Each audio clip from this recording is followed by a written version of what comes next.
कार्यक्रम में मेरा ये मेरी दूसरी अटेंडेंस है। हालांकि सभी साथी मेरे जानकार हैं, मैं भी बहुत पहले से विचारधारा से जुड़ा रहा।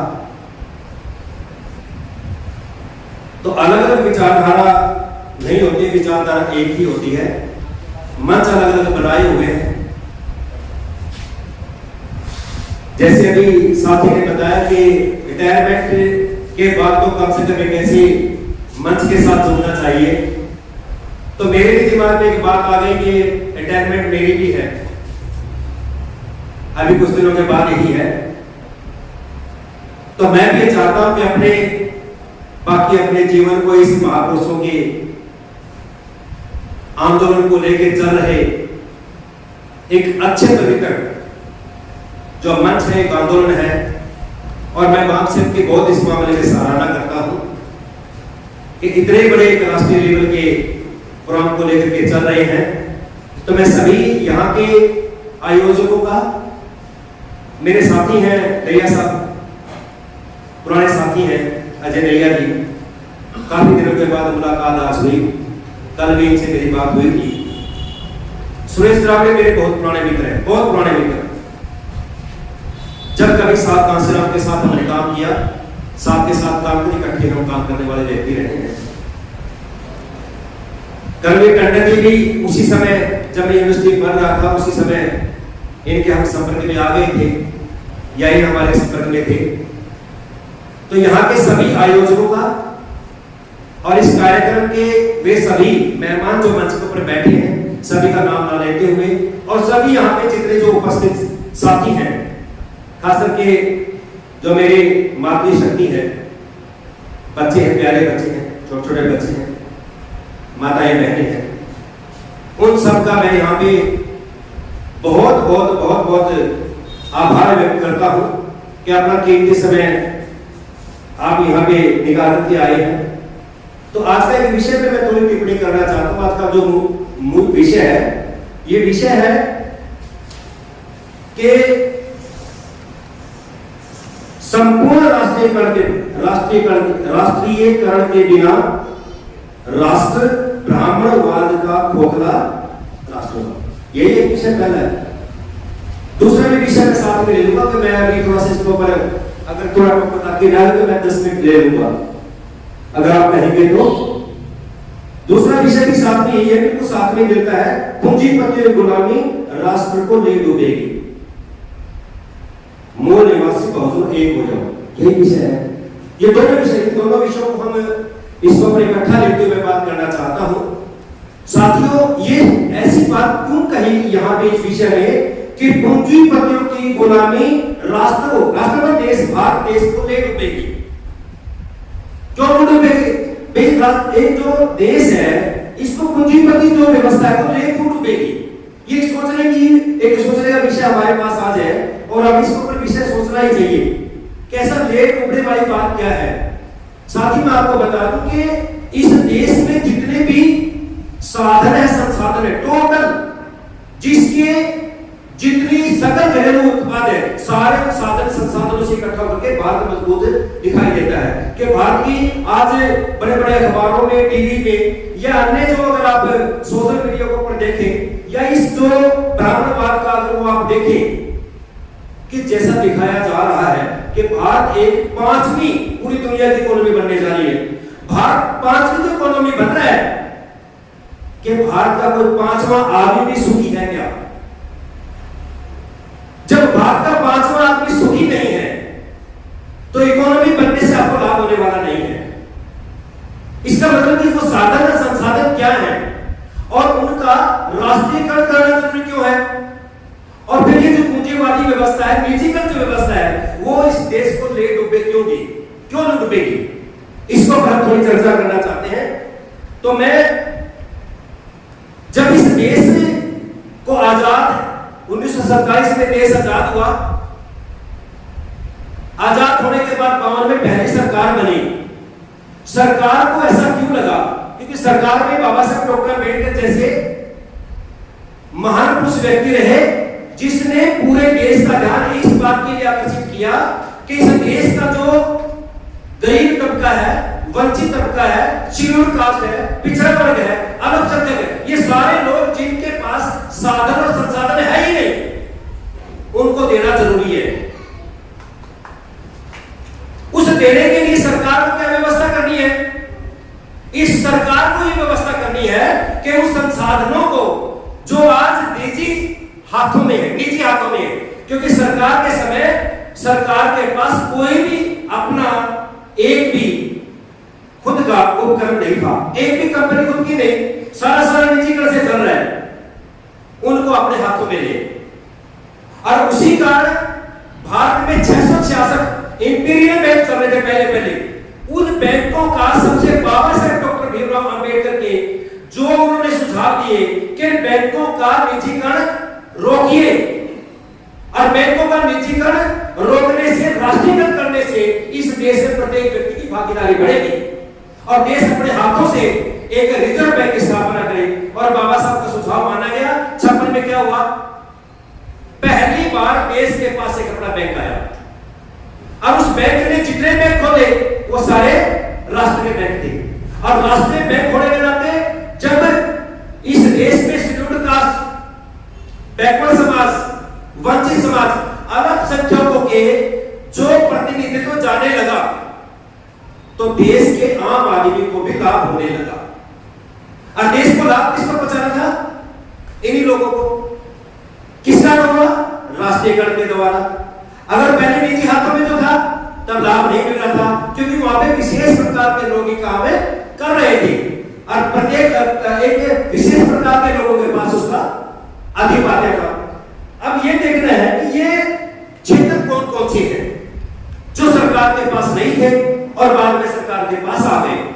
बैंकिंग के बारे में मैंने बताया कि 56 में पहली बार भारतीय रिजर्व बैंक की स्थापना हुई। अब उसके बाद में क्या हुआ? रेलवे क्षेत्र बहुत बड़ा रेलवे क्षेत्र है। आप देखिए रेलवे में लाखों लोग नौकरियों में हैं। रेलवे क्षेत्र बहुत बड़ा क्षेत्र है और ये भी निजी लोगों के हाथों में है, पूंजीपति के लोगों के हाथों में है। रेलवे क्षेत्र पूरा निजी लोगों के हाथों में है। सारा संचालन वो कर रहे, नियमन वो कर रहे, खूब पैसा कमा रहे, लेकिन देश के पास पैसा नहीं जा रहा। आम आदमी को भागीदारी नहीं मिल रही और आम आदमी को लाभ नहीं मिल रहा। इसलिए क्या हुआ? 1944 में से इसके ऊपर बाबा साहब के प्रयास हुए। 1944 में सरकार नहीं बनी थी, लेकिन बाबा साहब उस समय थे, आम आदमी को लाभ पहुंचाने वाली बात थी। तो 1944 में इसके राष्ट्रीयकरण की बात हुई और 1951 में भारत में पहला रेलवे मंत्रालय बना। भारतीय रेल चलने लगी और भारतीय रेल एक बहुत बड़ा क्षेत्र जिसमें आम आदमी को आने का मौका मिला, शेड्यूल्ड कास्ट को रिप्रेजेंटेशन मिला, बैकवर्ड क्लास को रिप्रेजेंटेशन मिला, अल्पसंख्यकों को, गरीब आदमी को नौकरियां पाने का मौका मिला, और प्रत्येक व्यक्ति जब उसमें आने लगा तो उनको लाभ होने लगा। यही देश की बहुत बड़ी व्यवस्था जिसमें आम आदमी को आने का मौका मिल गया। उसके बाद में बीमा उद्योग 1956 में राष्ट्रीयकृत हुआ। ये पहले भी निजी लोगों के हाथों में था। उसके बाद में 1956 में ही भारतीय जीवन बीमा की शुरुआत हुई। बीमा निगम पूरे भारत के अंदर एक बहुत बड़ा बीमा करता है, बीमा कंपनी है। इसमें भी पूरी भागीदारी शेड्यूल्ड कास्ट के लोगों की है। अगर निजी होता तो किसी के पास कुछ लाभ होने वाला नहीं था। उसके बाद में एक सामान्य बीमा, जनरल इंश्योरेंस, इसमें 1972 में राष्ट्रीयकरण हुआ, और उसके बाद में ये भी भारतीय सामान्य एक जनरल बीमा निगम बना 1972 में।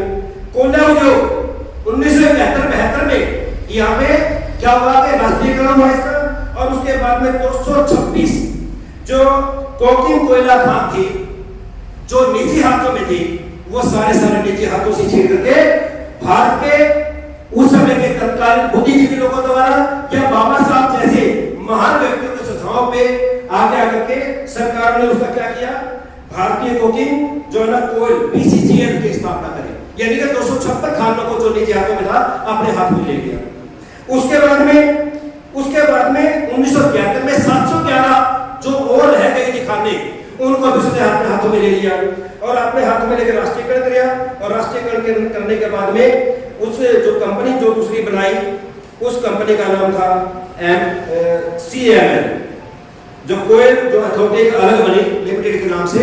और 1975 में उन्होंने CIL भारत में जो कोयल इंडिया लिमिटेड है दोनों खानों को अपने हाथ में लेकर के सारी कंपनियां भारत के अंदर ऐसी कोई निजी कंपनी नहीं रही उस समय कि कोई भी कंपनी अगर ऐसी हो जो राष्ट्रीयकरण उसका ना हुआ हो। उसके बाद में अगर थोड़ा आगे बढ़ते हैं तो साथियों हवाई जो क्षेत्र है हवाई विमानन 1953 में ही इसका राष्ट्रीयकरण कर दिया गया। वहां तो कोई आदमी अपना जा ही नहीं सकता था, देख ही नहीं सकता, जहाजों के सपने तो बहुत दूर थे। उस समय दो निगम बनाए गए, दोनों निगम, एक तो इंडियन एयरलाइंस और एक एयर इंडिया इंटरनेशनल, जो देश से बाहर जाएगी, इंटरनेशनल जो देश में रहेगी वो इंडियन एयरलाइंस। दोनों निगमों को उन्होंने 8 जो निजी कंपनियां थी देश की जो हवाई विमान में काम कर रही थी उनको अपने हाथों में ले लिया। उसके बाद में बिजली क्षेत्र 1950 और 60 में सारा बिजली क्षेत्र को राष्ट्रीयकरण किया गया। उसके बाद में पेट्रोल और गैस में 1970 में ही ये सारे प्रयास है, क्योंकि इस देश में जो पूंजीपति वर्ग है वही तो उन्हीं के परिवार के लोग तो सरकार में थे, वो तो नहीं चाहते थे। लेकिन सरकार में रहते हुए जो बाबा साहब जैसे अंबेडकर जैसे जो महान पुरुष थे, जो जिनके विचारों का डंका बजता था, जिनकी बुद्धि के सामने उनके तर्क के सामने लोग ठहरते नहीं थे, और कितने हजारों प्रकार के जब वो संविधान सभा में थे कितनी सूचनाओं पे काम किया और कितनी सूचनाओं पे बाबा साहब ने तर्क दिए, उनके सामने ऐसा कोई भी ऐसी सूचना थे जो पास ना हुई हो और संविधान के अंदर अंकित ना हुई। यानी कि बाबा साहब जैसे जो लोग थे वो तर्क दे के और उन्होंने ये कहा कि इस देश में कोई भी क्षेत्र निजी क्षेत्र नहीं होना चाहिए ताकि आम आदमी की भागीदारी में बढ़ सके। उसके बाद में आप देखें जो लोहा इस्पात है ये भी 1950-60 के दशक में जो राष्ट्रीयकरण कर दिया गया। उसके बाद में अन्य तो खनिज है, तांबा है, जस्ता है, शीशा है, ये भी सारे जो है ना राष्ट्रीयकरण किया गया। टेलीकॉम क्षेत्र में 1980 में ही ये भारत सरकार ने जो ना सारे जो ना अपने इनका जो नियमन है और नियंत्रण अपने हाथ में ले लिया। BSNL जो है वो 2000 में बन गया था BSNL, और MTNL ये 1986 बन गया था। ये सोचने की बात है। और उसके बाद शिक्षा के क्षेत्र में पहली बार UGC अंडर ग्रेजुएट कमीशन, जिसमें देश के सारे यानी कि केंद्र सरकार के अधीन चलने वाले चाहे प्राइमरी स्कूल हो, हाई स्कूल हो के या फिर कॉलेज हो, जितने भी थे उसके अंडर में आ गए। और उसके बाद स्टेट को ये हिदायत दी गई कि प्राइवेट व्यवस्था की बजाय सरकारी व्यवस्था के ऊपर जोर दिया जाए। जितने भी स्कूल खुले बाद में आम आदमी को उसमें आने का मौका मिला, आम आदमी को शिक्षा के क्षेत्र में आने का मौका मिला। इसलिए जब ये मौके मिले तो हमारे समाज के जितने भी जो लोग थे जो इन क्षेत्रों से बाहर थे, जो कभी आ नहीं पाए थे, चाहे शिक्षा के क्षेत्र में हो, प्रशासन के क्षेत्र में हो या अन्य प्रकार के निजी क्षेत्र हो, उनसे जब दूर रहे तो देश के लोगों की हालत ये थी कि उनके लिए जीने मरने की बात हो गई थी। इसलिए अब आगे एक मैं जो बात कहना चाहता हूं कि इससे समाज के लोगों को लाभ क्या मिला। समाज के लोगों को सबसे बड़ा एक लाभ ये मिला कि उनके आर्थिक व्यवस्था में सुधार आ गया, आर्थिक व्यवस्था में। क्योंकि हम जो जितने भी जो लोग हैं, हम बच्चों को पढ़ाई करवाते हैं, खुद पढ़ते हैं, नौकरी लगते हैं, उसके पीछे एक ही मकसद है कि हम कामयाब हो जाए, हमारे पास अर्निंग अच्छी हो जाए, हम बच्चों को बढ़िया नौकरी दिलाए, आर्थिक क्षेत्र में आगे बढ़े। यानी कि पैसा उस व्यक्ति के पास, परिवार के पास होगा तो परिवार कहीं ना कहीं तरक्की करेगा। इस व्यवस्था में उनकी सार्वजनिक हित प्रत्येक व्यक्ति को, SC को, ST को, OBC को, BC को, माइनॉरिटीज को इसमें भागीदारी मिली, सार्वजनिक हित उनका हुआ। दूसरा, आर्थिक समानता भी आई। आर्थिक समानता कैसी? पहले तो बिल्कुल भी नहीं थी नहीं। लेकिन जैसे ये राष्ट्रीयकरण हुआ और राष्ट्रीयकरण से क्या हुआ कि लोगों को आने का मौका मिला और उनके जीवन में काफी आर्थिक जो व्यवस्था सुधरी, इसलिए दूसरे लोगों के बराबर में वो आगे खड़े हो गए। एक रोजगार के मौके मिले और सामाजिक न्याय मिलने लगा। इस तरीके से क्या हुआ कि सामाजिक न्याय मिलता नहीं था, लेकिन बाबा साहब का संविधान ने और इस तरह के मौकों ने हमें एक ऐसा मौका दे दिया कि हम लोगों के साथ जो भेदभाव हो रहे, जो अन्याय हो रहे, जो उत्पीड़न हो रहे थे, उनके साथ हमें समझ पैदा हो गई कि ये जो है ना, ये हमारे खिलाफ जो हो रहा है ये अच्छा नहीं हो रहा और इसे किसी न्याय व्यवस्था में जाकर के इसको हम न्याय ले सकते हैं। इसलिए सामाजिक न्याय का हमें आने का मौका मिला। और दूसरी बात यह कि आज जो व्यवस्था पूंजीवादी व्यवस्था है वो पूरी तरह सरकार में बैठ गई। पूंजीपति जो लोग हैं वो सरकार में बैठ गए। वो ये चाहते हैं कि जो अच्छे अच्छे जो क्षेत्र बनाए हैं इन क्षेत्रों को बर्बाद कैसे किया जाए। वो बर्बाद करने के लिए उनके पास जो रास्ते वो यही है कि इसमें लगे हुए लोग अक्षम हैं, ये काम करने वाले लोग नहीं है। कहने का मेरा मतलब यह है कि उस क्षेत्र को बर्बाद करो, बदनाम करो। अगर वो बदनाम हो जाएगा उस क्षेत्र को बदनाम करके निजी हाथों में दिया जा सकता है। शिक्षा व्यवस्था वैसे ही है। शिक्षा व्यवस्था को पूरी तरह से इसलिए ध्वस्त किया जा रहा है कि ये सरकारी स्कूल जो है किसी भी हाथ में चलने नहीं चाहिए, निजी क्षेत्रों को दे दिया जाए, क्योंकि ये सरकारी स्कूल में पढ़ाने वाले टीचर अच्छे नहीं है, ये बढ़िया एजुकेशन नहीं देते। इसलिए इनको बदनाम किया। तो बदनाम करने के लिए पूंजीपति वर्ग के लोगों ने, पूंजीवादी लोगों ने, पूंजीपति जो मानसिकता के लोगों ने इस तरह पूरे क्षेत्र को बदनाम करना शुरू कर दिया। और देखते देखते देखते देखते पिछले सालों से आप देखिए, कोई क्षेत्र मुझे एक बताइए जो क्षेत्र निजी बचा हो, एक राष्ट्र का बचा हो, एक क्षेत्र आपको मिलेगा नहीं। सारे निजी हो गए। और जैसे जैसे निजी हो गए तो क्या हुआ कि देश में इन scheduled caste, tribes, scheduled caste या माइनॉरिटीज या ओबीसी या बीसी इनकी भागीदारी घटने लगी। ये बेरोजगार हो गए। अब ये बेरोजगार हो रहे हैं और आने वाले दिनों में इनकी हालत ये होने वाली है कि अगर हम बच्चे को पैदा करेंगे तो इनको एक सरकारी स्कूल मिलने वाला नहीं है, वो प्राइवेट स्कूल मिलेगा। और प्राइवेट स्कूल में वो व्यवस्था मिलेगी जो हम चाहते नहीं, जो हम चाहते नहीं। इसलिए सारी चीजें महंगी होने का कारण पूंजीवादी व्यवस्था का पूरी तरह से आधिपत्य हो जाना। इसलिए देश अगर पूंजीपति लोगों में और पूंजीवादी लोगों के गिरफ्त में आ जाए तो ये देश को बर्बाद करने वाली व्यवस्था बन जाएगी। तो देश को अगर हमें बचाना है तो देश को बचाना है तो जितने भी क्षेत्र हैं इस क्षेत्र में वो सारे क्षेत्र राष्ट्रीयकरण होने चाहिए। लेकिन आज की अगर हम सरकार की बात करते हैं, जितनी भी सरकारें हैं वो किस पे आ गई? आज निजीकरण में।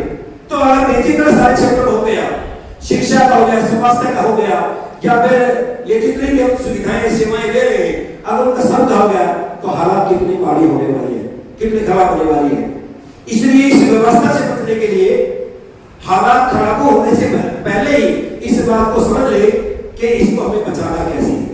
तो साथियों, इसलिए आपको ये बात की समझ होनी चाहिए कि इसको हमें कैसे बचाना है। आप यहाँ पे आज यहाँ बैठे हैं, बहुत सी बातें आप यहाँ पे सुन के जाएंगे। आपको एक बात जरूर समझ में आना चाहिए, इस देश के जितने भी जो निजी क्षेत्र के राष्ट्रीयकरण हुए और राष्ट्रीयकरण के बाद अगर आज निजीकरण हो रहे हैं तो उसके पीछे बहुत बड़ी मंशा या पूंजीवादी व्यवस्था या उसकी मानसिकता खड़ी है। और आने वाले दिनों में हमारी हालत वही होने वाली है जो हालात से हम गुजरे थे या हालात से हम पहले खराब हालात हुए। तो आज मैं इतना ही, ज्यादा गला मेरा थोड़ा खराब होने लगा, तो मैं इतना ही आप लोगों के बीच में अपनी बात कहकर रजा लेता हूं। और भागसिक के सभी साथियों का मैं बहुत बहुत शुक्रगुजार हूं जिन्होंने यहाँ पे आमंत्रित किया। बहुत बहुत धन्यवाद। जय भीम, जय भारत, जय संविधान और जय हिंद। Thank you.